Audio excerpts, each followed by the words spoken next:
에베소서 3장 두 번째 시간입니다. 14절부터 21절까지 말씀을 중심으로 증거하겠습니다. 14절부터 19절까지는 사도 바울의 교회를 위한, 성도들을 위한 기도입니다. 20절부터 21절 말씀은 하나님께 드리는 찬송입니다. 오늘 본문의 특징은 바울이 성도들을 위해서 무릎을 꿇고 하나님께 기도하고 있습니다. 그것이 바로 15절 말씀에 기록되어 있는데, 이름을 주신 아버지 앞에 무릎을 꿇고 비노니, 무릎을 꿇다. 히브리 말로는 이 바라크의 기도라고 합니다. 바라크 찬송, 무릎을 꿇는 것, 바라크라고 그러는데, 그 바라크라는 말이 두 가지 뜻을 가지고 있다고 합니다. 우리가 기도할 때 무릎 꿇고 기도한다거나 찬송할 때, 하나님을 찬양할 때 무릎을 꿇고 하는 것을 바라크 찬송이라고 합니다. 또 하나 다른 뜻은 바라크 그러면 이제 세상의 복을 뜻한다고 합니다. 세상 복. 그러니까 하늘에 있는 신령한 복과 구별되는 거죠. 에베소서 1장에 기록되어 있는 신령한 복을 주시려고 하는 그것이 바로 이제 하늘에 있는 복입니다. 헬라 말로는 마카리오스라고 하는데, 유대 말로는 아슈레이라고 하죠. 아슈레이 복. 하나님의 질서, 하나님의 섭리에 순응하면 땅에 있는 복은 받는다라고 하는 개념으로 히브리 사람들은 이 바라크라는 말을 사용한 것 같습니다. 그래서 하나님께로부터 내려오는 땅의 복, 그걸 바라크 복이다. 그런데 이제 신약 시대에 와서 예수님은 바라크 복을 가르쳐 주신 게 아니라 하늘에 있는 복, 히브리 말로는 아슈레이, 헬라 말로는 마카리오스 복이다. 그것이 이제 구별되어 있다 하는 것을 기억하시기 바랍니다. 바라크 상태에서 성도들을 위해서 기도하는 사도 바울. 우리는 에베소서 1장 17절, 19절 말씀에서 바울의 성도들을 위한 기도를 접한 바가 있습니다. 그것뿐만이 아니라 사도 바울 선생은 각 교회에 여러 편지들을 보내는데, 그 교회에 보낸 편지들마다 늘 기도와 찬송이, 하나님께 드리는 찬송이 항상 포함되어 있습니다. 에베소서는 특별하게 이러한 성도들을 위한 기도와 하나님께 드리는 찬송이 좀 더 충분하게 기록되어 있다는 것을 기억하시기 바랍니다. 에베소서 1장 7절에서 19절 말씀 속에 있는 기도는 얼마 전에 말씀을 드렸습니다만, 이 계시의 영을 주셔서 하나님을 알게 하시고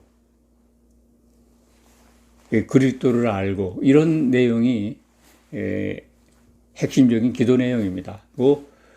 빌립보서 1장 9절 이하의 기도나 골로새서 1장 9절에서 12절 말씀에 기록되어 있는 기도, 대동소이합니다.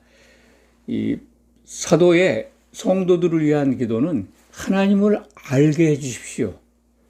하나님을 안다면 그것은 하나님의 뜻과 목적을 아는 것이기 때문에 성도들이 하나님의 뜻과 목적을 올바로 아는 것이 이 믿음을 승리하는 길인 것을 바울은 그 기도를 통해서 우리에게 일깨워 주고 있습니다.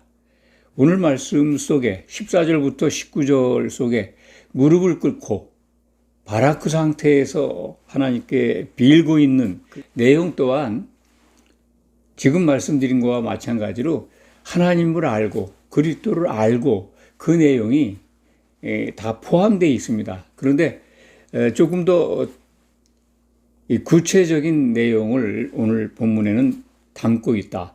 하나님을 알고 그리스도의 사랑을 아는데, 그 앞에서 16절의 말씀을 보면 하나님께서 약속대로 교회에 부어주신 성령, 그 성령으로 말미암아 너의 속사람을 능력으로 강건하게 하시오며, 우리 육신의 생각을 버리고 이 영을 따르는, 영의 생각을 따르는 우리의 속사람, 그것이 더 강건하게 되기를 기도하고 있습니다. 그러니까 성령으로 말미암아 속사람이 강건하게 하시기를, 그리고 17절에는 믿음으로 말미암아 그리스도께서 우리 마음에 계시옵기를.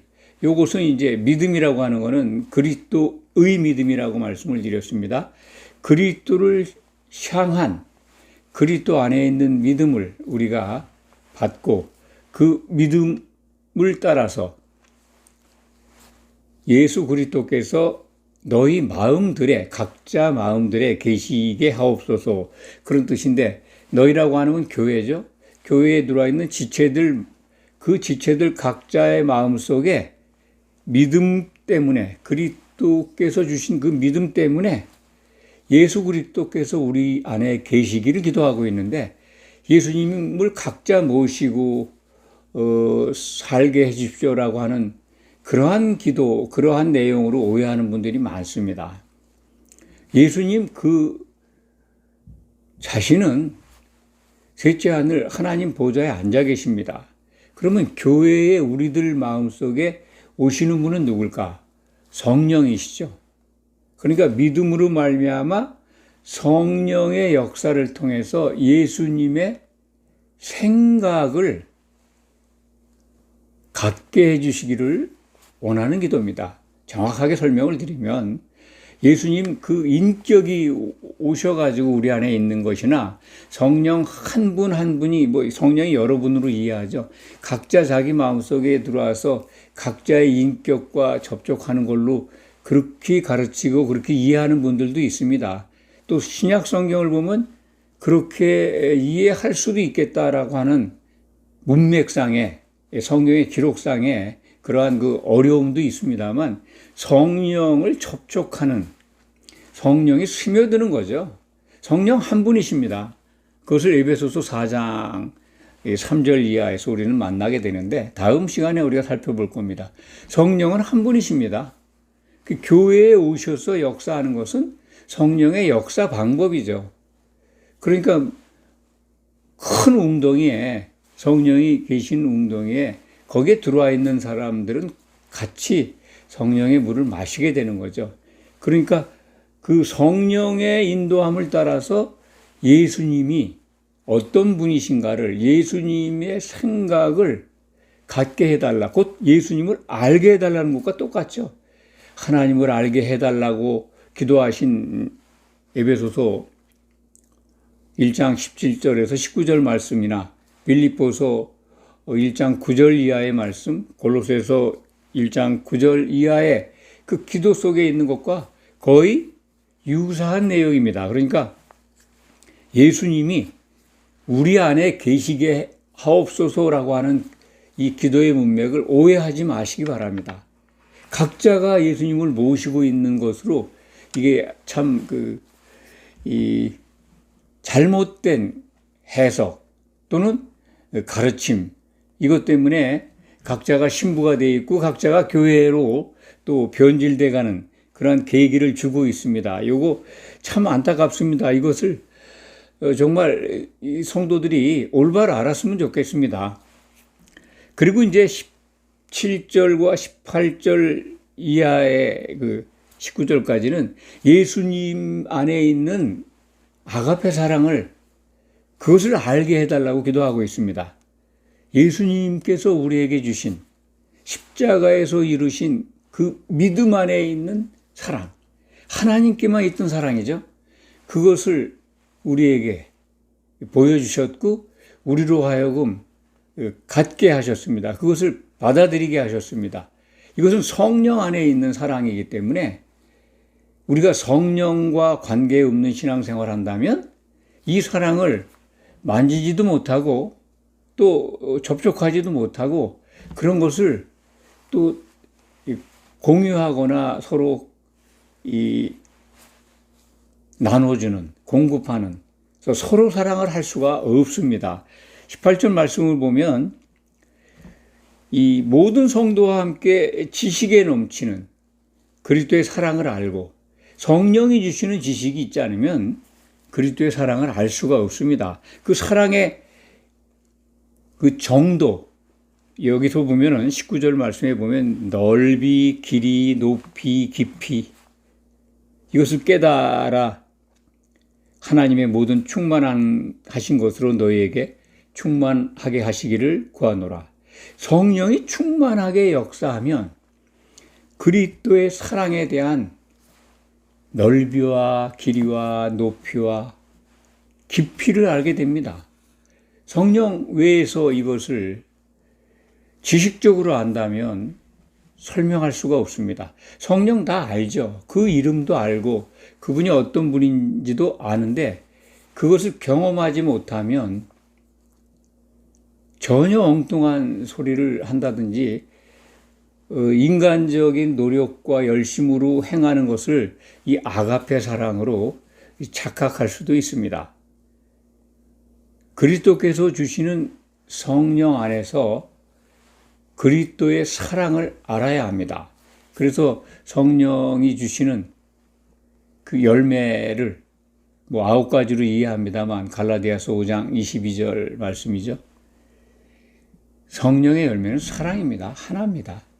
나머지 8가지는 사랑 가운데에 있는 사랑이 내는 여러 가지 색깔들이죠. 사랑의 특징들이 그렇게 부연 설명된 겁니다. 그러니까 성령의 열매는 사랑, 아가페 사랑입니다. 그것을 깨달아서 안다면, 깨닫는 것이 예수님의 사랑을 깨닫게 해주시는 것 또한 성령이십니다. 그러니까 성령 안에 있다면 이 모든 것들을 할 수 있는 겁니다.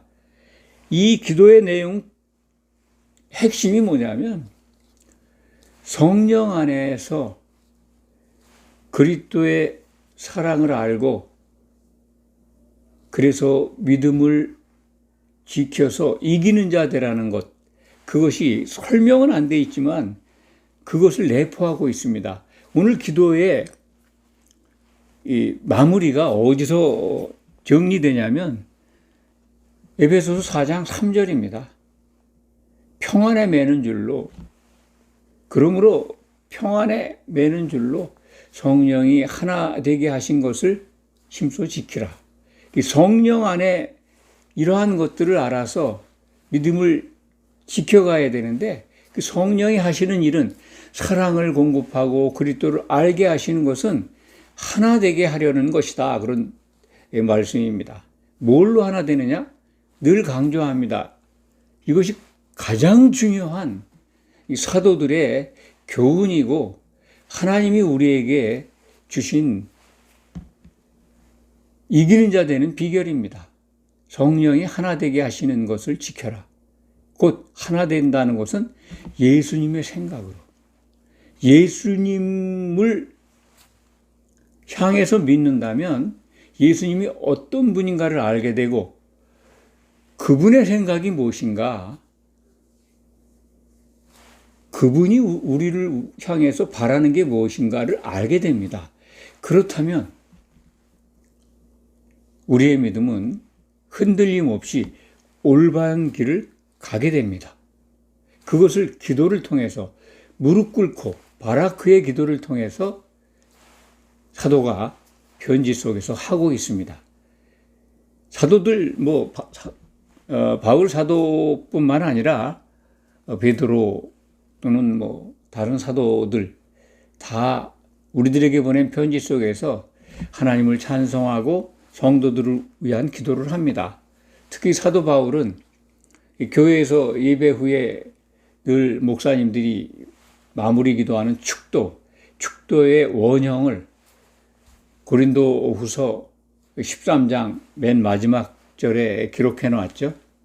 그래서 대개의 목사님들 예배 마무리, 기도 마무리 때 축도를 하는데 그리스도의 은혜와 하나님의 사랑과 성령의 교통하심이 그 자리에 참석한 성도들 위에 항상 함께 하시기를 기도하지 않습니까? 그렇게 하나님을 향한 기도, 그런 것들을 신약 성경, 사도들이 보낸 편지, 모든 말씀들 속에서 늘 우리는 접하게 됩니다. 그렇다면 사도가 우리에게 주신 기도 속에 있는 내용, 그것을 잘 이해하고 있다면 우리는 사도들의 말을 들어야 되겠구나 하는 생각을 갖게 됩니다. 신약 성경을 우리가 접하면서 그들의 말을 듣지 않으면 예수님의 생각을 알 수가 없습니다. 예수님의 생각을 알아야 성령이 하나 되게 하신 것을 지켜갈 수가 있고 이기는 자가 될 수가 있습니다. 20절, 21절은 먼저 말씀드린 대로 찬송입니다. 바라크의 찬송입니다. 이 무릎 꿇고 하는 찬송을 히브리 사람들은 이것을 이 바라크의 찬송이라고 하고, 손을 들고 이 몸을 움직여서 하는 찬송을 야다 찬송이라고 구별해서 사용합니다. 야다로 하나님을 경배하는 것, 찬양하는 것, 그리고 무릎을 꿇고 하나님을 높이고 자랑하는 것. 또 다른 찬송의 언어가 할랄이죠. 할렐루야가 거기서 나온 겁니다. 이렇게 크게 찬송하는 그 모습에 따라서 구별해서 표현했는데, 시편에서 우리는 이 바라크의 찬송을 쉽게 접할 수 있습니다. 우리말로는 송축하라라고 번역되어 있죠. 송축하라라고 번역되어 있는 그 언어는 이 바라크 찬송입니다. 그리고 감사하라, 여호와께 감사하라, 찬양하라 하는 것은 이제 야다 찬송이라고 합니다. 야다라는 언어를 써서 이 찬송을 구별하고 있는데, 20절, 21절은 무릎 꿇은 상태에서 하나님께 찬송을 올리는 거죠. 그러니까 이거는 이제 바라크의 찬송입니다. 이 하나님을 높이고 경외하는 찬송 가운데 무릎을 꿇고 하는 찬송이다, 이렇게 이해하시면 되고, 오늘 본문 말씀 20절에 보면 참 하나님은 이 우리 가운데 역사하시는 그 능력, 성령을 통해서 역사하시죠. 천사들을 동원해서 돕기도 하고, 그러한 방법들을 통해서 부름받은 성도들에게 도움을 주고 이기는 자 되도록 이끌어 가시는데, 그리고 우리가 성도들이 구하거나 생각하는 모든 곳에 더 넘치도록 능히 하시리, 하나님의 능력이 이렇게 무한하시다는 거죠. 하나님이 기뻐하시는 것을 행하는 성도들에게, 교회들에게 하나님은 우리가 생각한 것보다 그 이상으로 은혜를 베푸신다 하는 것, 그것을 하나님을 높이는 거죠. 하나님을 자랑하는 겁니다. 경배하는 겁니다. 뽐내는 거죠. 그리고 21절, 교회 안에서와 그리스도 예수 안에서, 교회 아니라고 하는 것은 성도들이 모인 예수님의 몸, 그 안에 성령이 역사하시죠. 그리스도 예수 안에 마찬가지로 그리스도의 생각으로 함께 모인 성도들 안에 계신 성령 안에서 영광이, 하나님만이 하실 수 있는, 하나님만이 받으시는 그 찬송, 영광이 대대로 영원 무궁하기를 원하노라. 영원 무궁, 세세 무궁과 같은 말씀이죠. 이 신약 성경에서 영원 무궁, 세세 무궁. 그러니까 중단 없이 우리가 그분과 함께 사는 새 예루살렘 도성까지 우리가 승리해서 간다면 하나님의 영광을 거기 가서도 찬송하게 될 겁니다. 이것이 이제 사도 바울이 세세 무궁, 영원 무궁, 하나님께 영광을 돌리는 찬송입니다. 말씀을 정리합니다. 오늘 사도의 기도는 성령 안에서 성령이 하나 되게 하신 것을 힘써 지키도록 하나님께 간구하는 것이다. 본문 말씀에는 그 내용이 들어있지 않고, 이런 것들을 기도하면서 다음 시간에 살펴볼 에베소서 4장 3절에 평안에 매는 줄로, 평안이라고 하는 건 하나 되는 거죠. 이 성령이 하나 되게 하시는 것을 힘써 지키라. 결국은 이 기도 내용이 성령 안에서 우리가, 부름받은 우리가 예수님의 몸으로 하나 되라는 거죠. 겟세마네 동산에서 하신 기도 기억하시면 됩니다. 감람산 기슭에 있는 작은 그 동산이죠. 거기에서 마지막 기도, 요한복음 17장 전체가 그 기도입니다. 그 기도 속에서 예수님은